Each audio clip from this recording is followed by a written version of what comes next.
Programa Educação, com o professor Alexandre Valim Machado. Olá, eu sou o professor Alexandre Valim. Estamos começando o programa Educação. Hoje você vai conhecer a trajetória de um deputado estadual que trabalha há mais de 30 anos na área da educação, com experiência na rede municipal, estadual e privada. Em 2018, foi reeleito como o deputado mais votado do estado do Espírito Santo. Hoje nós vamos conversar com o deputado Sérgio Majeski. O programa Educação está começando. Hoje o nosso convidado é um ilustre convidado, já conhece a nossa casa, já tem uma larga experiência na educação e falo para vocês, para você, professor e professor, um enorme prazer ter o nosso deputado Sérgio Majeski conversando com a gente hoje. Olá, deputado. Olá, tudo bem? Obrigado pelo convite, é um prazer estar aqui conversando com vocês. Há algum tempo a gente já estava esperando a sua visita, ao seu retorno à sua casa, né? De certa forma, sim.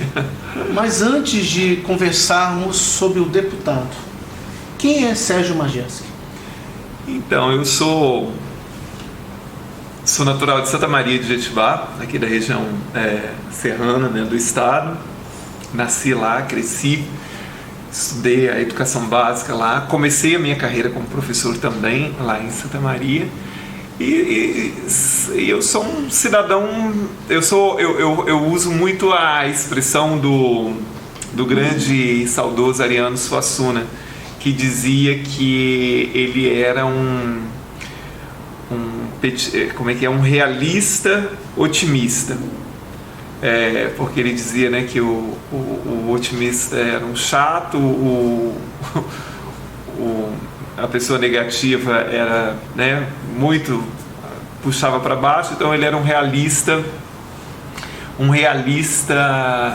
que acreditava. E eu sou assim, né, eu sou muito pé no chão. Eu acho que a gente precisa entender muito bem da realidade brasileira, continuar acreditando, mas sem aquele excesso, né, aquele ufanismo que não nos leva a lugar nenhum.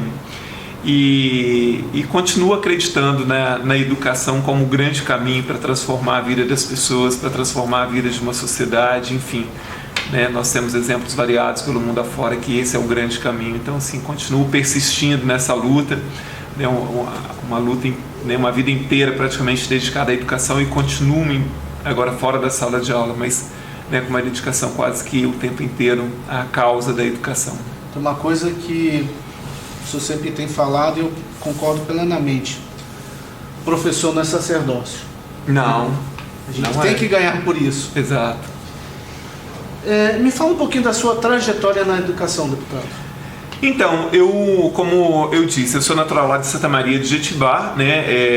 Eu estudei a minha vida inteira em escola pública e comecei a minha trajetória como professor lá em Santa Maria, no ano de 1985, na rede estadual de ensino.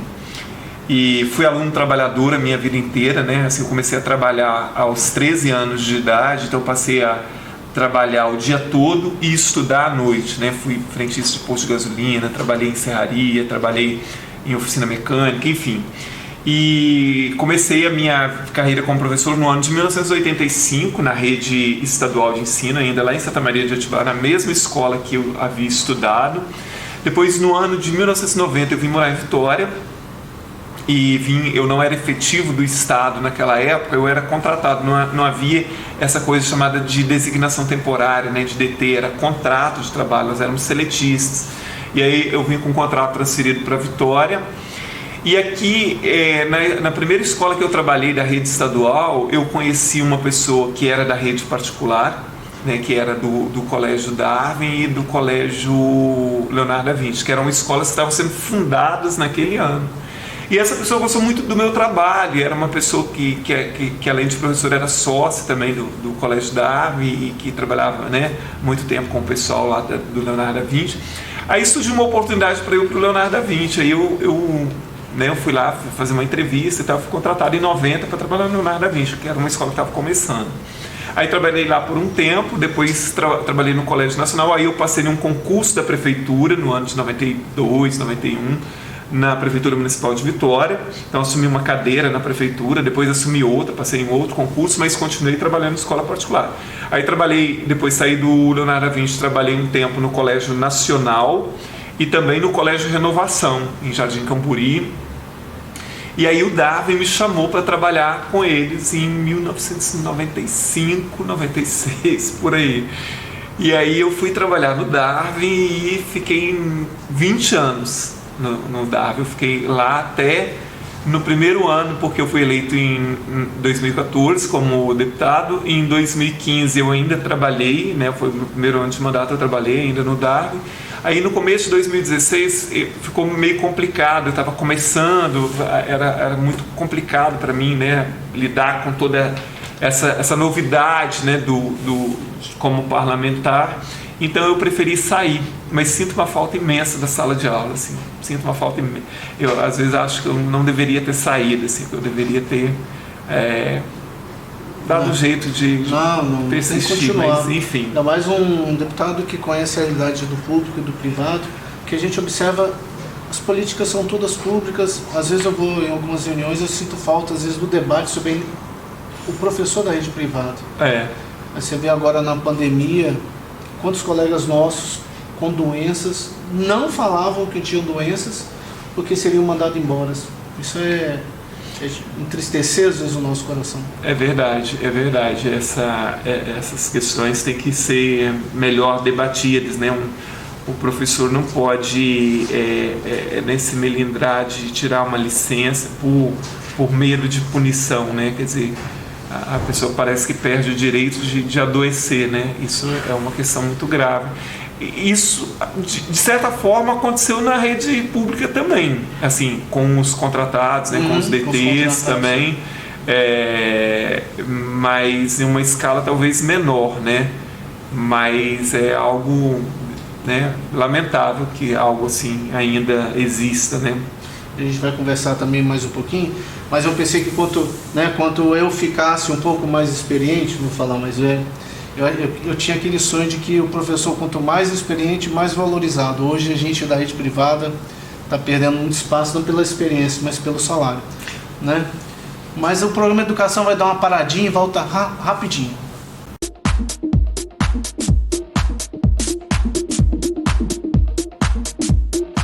Educação, apoio cultural, Exagerado Fried Chicken.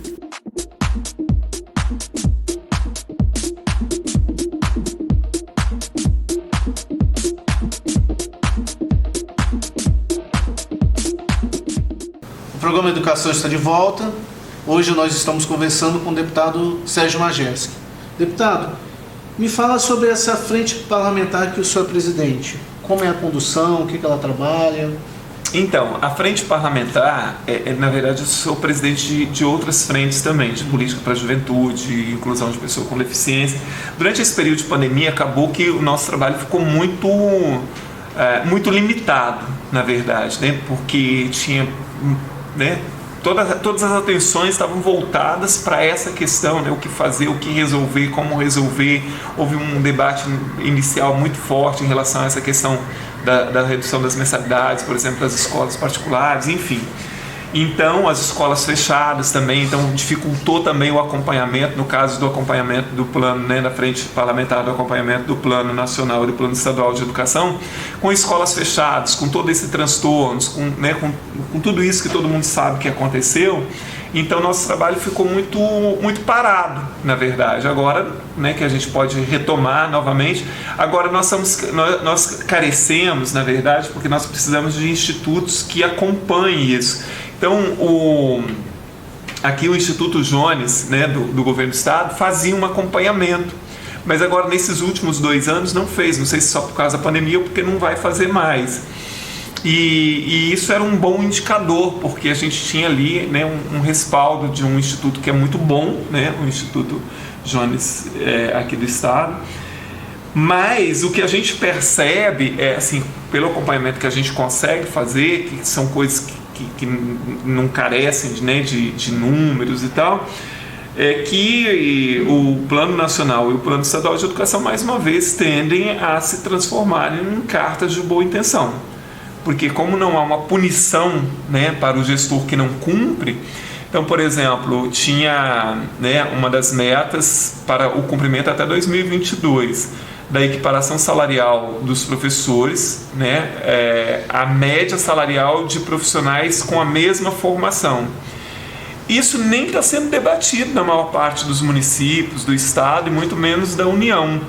Então, isso não carece de você, né, fazer cálculos e tal. Isso não está acontecendo.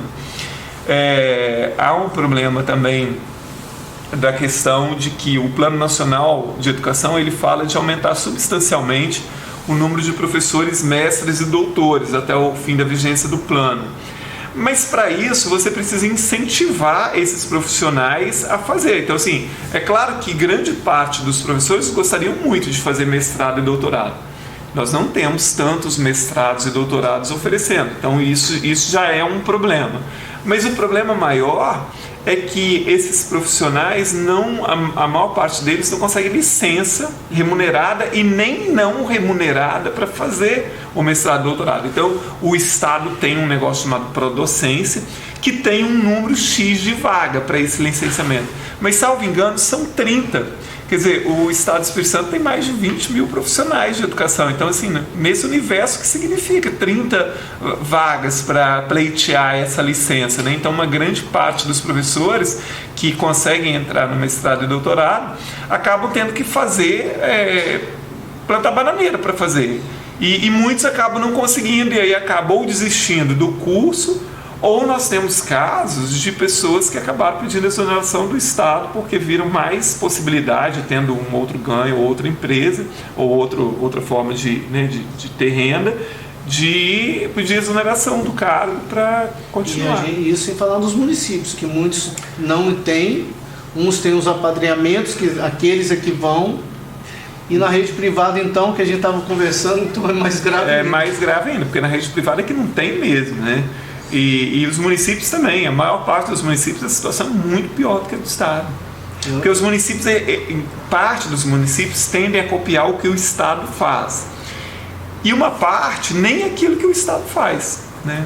Então, assim, é uma situação complicada mesmo. Eu estou acompanhando alguns professores dos municípios aí que estão passando. Alguns municípios que são mais profissionais, digamos assim, é até mais fácil, tem critérios pelo menos. Outros eles não conseguem nem definir quais os critérios para esse tipo de incentivo. Exato, porque assim, aqui no município de Vitória, por exemplo, até bem pouco tempo atrás, o município facilitava até essas licenças para mestrado e doutorado. Eu não sei agora, assim, né, eu me lembro na época que eu fiz o mestrado, e não faz muito tempo, que eu concluí meu mestrado em 2013, que tinha muitos professores que faziam mestrado e doutorado da rede municipal de Vitória e todos eles praticamente tinham licença remunerada. Que é interessante, né, que o Estado, o município, por exemplo, né, ele faz a licença, mas, por exemplo, se você ficar 3 anos afastado, depois você tem que trabalhar mais 3 anos, pelo menos, para cumprir aquele tempo que você ficou afastado. Correto também. É corretíssimo, com certeza. Deputado, tem algo que me chamou bastante atenção, foi sobre aquela ação que o senhor moveu no Ministério Público sobre o pagamento dos aposentados e que isso era trabalhado como se fosse investimento da educação. Fala um pouquinho sobre isso. Pois é, isso foi uma farsa, né, montada aqui no Estado, né, uma maquiagem montada no orçamento, porque assim, é constitucional que estados e municípios têm que investir 25% na educação e acabou o papo, e a União 18%. E a LDB, artigos 70 e 71, salvo engano, especificam claramente no que é que esse dinheiro tem que ser investido. E muito obviamente não está dizendo lá que pode ser usado para pagar aposentados e pensionistas, porque pagamento de aposentados e pensionistas, para começar, não é investimento. E assim, então esse dinheiro é o que se chama de MDE, né? Manutenção e Desenvolvimento da Educação. E aí aqui no Estado, o que é que começou a ser feito? Jogar isso na pasta da educação, jogar um percentual desse pagamento de aposentados e pensionistas dentro desses 25%. O Tribunal de Contas, a Assembleia Legislativa, ao invés de impedir essa ilegalidade, essa inconstitucionalidade, o Tribunal de Contas ainda fez uma resolução para amparar isso em 2012, Então, quando nós entramos e percebemos isso, nós tentamos aqui com o Ministério Público, o Tribunal de Contas, nada funcionou com a Assembleia, porque a Assembleia era o órgão mais certo para vetar isso. E aí nós fizemos uma denúncia na Procuradoria-Geral da República em Brasília, em 2017, isso virou uma ação de inconstitucionalidade no STF, a relatora passou a ser a ministra Rosa Weber. Imediatamente, quando começou essa ADI, o Paulo Hartung, na época, foi com o presidente do Tribunal de Contas lá para pressionar a Rosa Weber, tiveram uma audiência com ela e tal. A Rosa Weber ficou enrolando isso muito tempo. Eu consegui uma audiência com ela também, ela não queria me receber, porque embora eu tenha feito a denúncia na Procuradoria, porque eu não podia entrar com ação direto no STF. E aí, então eu não era parte do processo no STF, mas de tanto insistir, ela acabou me recebendo. Levei para ela um panorama geral da educação no Espírito Santo, fechamento de escola, fechamento de turma, situação de alunos fora da escola, etc. Mas mesmo assim ela ficou enrolando, e aí o STF só votou isso no ano passado, quando então, por unanimidade, os ministros do STF reconheceram a grande inconstitucionalidade cometida pelo Estado do Espírito Santo, que deixou de investir nesse período mais de 6 bilhões de reais na educação, quer dizer, uma fortuna que foi desviada para outros fins. Era uma forma de maquiar o orçamento e usar esse dinheiro, na verdade, porque quando há um déficit no sistema previdenciário do Estado ou de um município, isso tem que sair do Tesouro. Você não pode tirar dinheiro carimbado para esse fim. E aí, aquela propaganda toda de equilíbrio de contas no Espírito Santo, era justamente essa maquiagem, ajudava o governo a apresentar contas muito em ordem aqui no Estado, né? Foi lamentável. Agora a gente vai começar uma luta para ver se o Estado, pelo menos gradativamente, a médio e longo prazo, devolve esse dinheiro, mas é difícil porque o governador acaba controlando grande parte da Assembleia, né? Gostaria de parabenizar por essa vitória. Deputado, a gente vai voltar aqui outras vezes, né, com outras fotos, com outros assuntos. Vai ser um prazer. Mas eu gostaria que você desse um recado para essa professora, para esse professor que está nos assistindo aí. Então, para os meus colegas, professores e outros profissionais da educação, eu deixo aqui a minha palavra de estímulo. Eu sei que não é fácil, né? Eu estive na sala de aula, estive, né, no lugar de vocês por longos anos, mas a gente não pode desanimar. Eu acho que quando você abraça a carreira de professor, você já conhece todos esses percalços que a gente tem, e a gente tem que continuar firme na luta, né? Um dia a gente vai fazer com que as pessoas entendam claramente que a educação é o grande caminho, né, para o desenvolvimento de um indivíduo, de um estado, de um município, de uma cidade, de uma comunidade, enfim. E aí a gente consegue transformar também a nossa realidade e fazer com que o professor tenha o reconhecimento e o valor merecido, porque até hoje não temos, infelizmente. O programa Educação Hoje conheceu o deputado, o professor e principalmente o ser humano Sérgio Majeski. Vou deixar uma pitadinha para os nossos colegas. Na próxima conversa até vamos conversar sobre felinos, porque a casa é nossa. Mas o programa Educação fica por aqui e até o nosso próximo encontro. Tchau, muito obrigado. Só a gente que vai saber do felino, né, deputado?